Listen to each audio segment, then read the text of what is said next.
Tire testing strikes again. Welcome to the pit wall and 3 statistical secrets that you need to know heading to the Mexico Grand Prix. I'm J-Jack and let's go.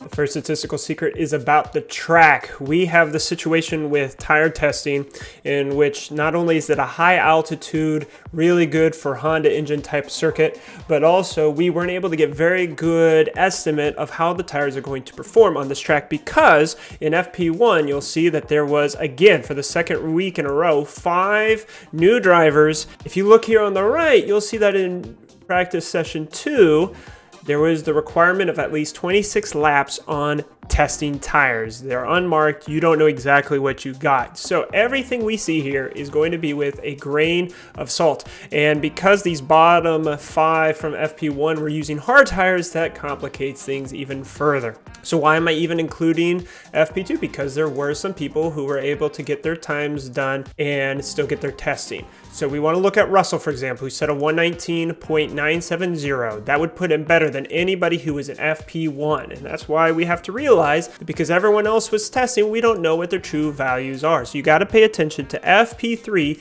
to see if people are improving. This now brings us to reliability. I'm going to first show you this cool website, f1penalties.com, that the Discord told me about. You can find the link in the description about our Discord community. Great group of people. You'll see here that they keep track of all the grid penalties being given at each race. And look at that. Boom, boom, boom, boom, boom, boom. We had the British Grand Prix, which only had 1 penalty. And it's looking like that this race will have 1 grid penalty as of yet. So you want to stay tuned because Magnussen with his power engine taking a 5 grid drop. We also had Zhou and other people that I'm going to list to you right now. Starting, like I said, with Zhou with technical issues in FP1, hydraulic failure at the end of FP2, bringing out the red flag. They did not resume. Tsunoda with smoking brakes in the first FP1, but that was with Liam Lawson driving his car. We see that there is lots of curb causing spins and crashes, like Verstappen in FP1 and Leclerc's huge crash in FP2. And there might be gearbox potential. So you're going to want to pay attention. Does Leclerc show up on this as getting a grid drop? But at this point, this is who we're looking at, is other people just having some issues with new guys trying out their cars and Magnussen having to take this engine penalty. Now let's look at our third stat about streaks. You'll see here that under the streaks column, you can find my spreadsheet in the description below. Alonso, Verstappen, Sainz, all eligible for quali streaks. That's plus 5 points. Whereas down with the constructors, you have Red Bull eligible for 10 points for a race streak and Mercedes with a power streak of plus 15 points. Now, there is this high downforce, high altitude circuit where the Mercedes feels that they might actually be strong. Now, the question is, Mercedes is still the second most expensive constructor. Are they worth it over Red Bull, where the only difference would be 5 points? Now, if you say, well, the Red Bull, yeah, may look strong right now on paper, but Ferrari being 10 million cheaper and both drivers looking like they're going to be better, could that help you with your budget? And that's what we're going to have to look at here. But recognize that there is still that 10-point cushion that Red Bull could have. So now let's look at here on the right under value. Because of the way PlayOn has completely changed how they're doing sentiment now, you'll notice that everybody is getting down to what their estimated value for what I project, right? The greatest is Leclerc with a 0.6% versus Tsunoda, who's more expensive by 0.5%. But other than that, you see now that everybody, other than Bottas and Tsunoda, are getting a little bit better than 1 point per million. And then our best drivers, Leclerc, Verstappen, Norris, Magnussen, Perez, 1.2 million, Alonso as well. And you notice a lot of people who've been going on that Norris train. But good thing is Alonso got his points back from last race because they got overturned that protest by Haas. So, and I've updated in this chart, he has done well. And so like you can see here, here's the graph on the left where you see Verstappen all the way down to Tsunoda.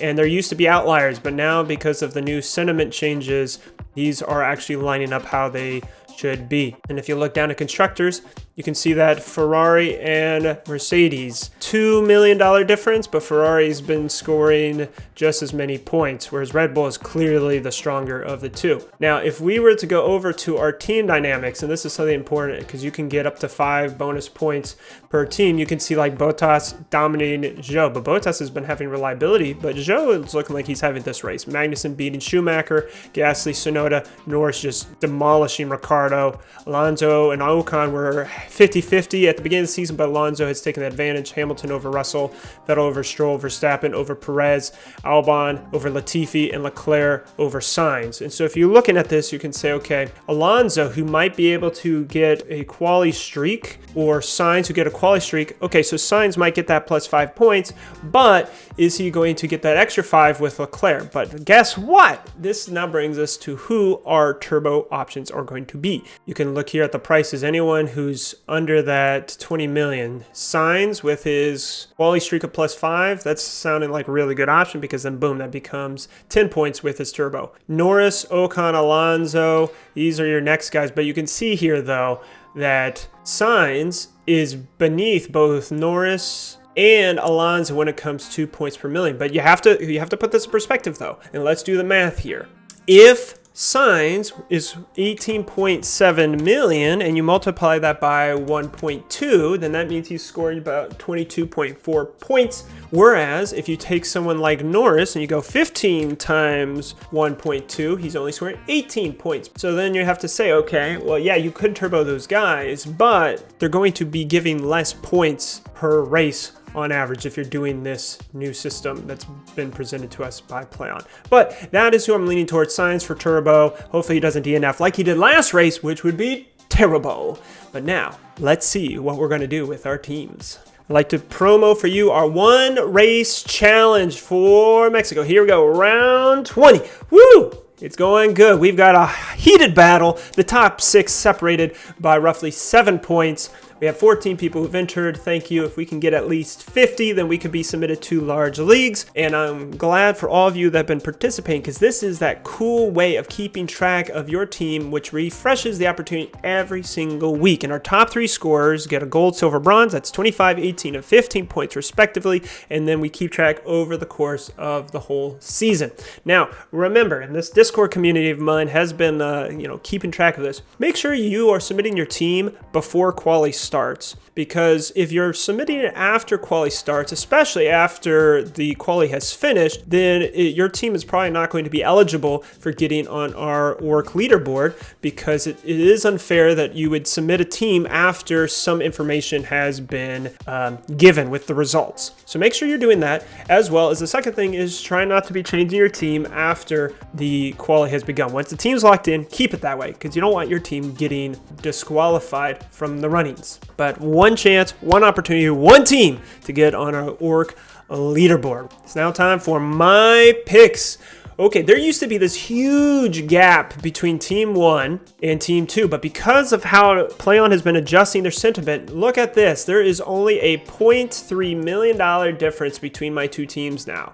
And if you look at the points, there is finally Team 1 is ahead of Team 2 by 10 points. Now, Team 2 has not used its Mega Driver, and I should have used Hamilton as my Mega Driver last race. Oh, I should have. But I'm going to probably use Verstappen during the sprint race in Brazil. So let's look at our teams to see who we got, starting with Team 1. Turboing Sainz is the way to go. Yes, he lost a little bit of sentiment, but that's only 0.1, and he's been gaining millions over the last few weeks, so that's not worth dropping him at this time. Alonso, he continues to bleed every single week, but he could be a really good points pick. But let's say I want to drop Alonso, I could pick up Norris like that. Looks like I'm over budget. So Magnussen actually gained 0.4 million. He had been not gaining a lot of points over the last few races, but it looks like of all the bottom people, he's the money pick. So actually, I'm going to keep him around. Okay, so we're going to undo this. So let's see. Hamilton actually gained Nope, Hamilton did lose. So that's why I did my ninja pick. Right after I put in Hamilton with his power streak, I switched out to Leclerc so that I wouldn't lose value. Look at that, I got a $500,000 off of that. So if you're saying I've got $3 million in the budget, and let's say I do get rid of Red Bull and I want Ferrari, I've got one last sub with $12 million. Is that big enough though to make a difference to get rid of Alonso? 23.1 million. Ooh,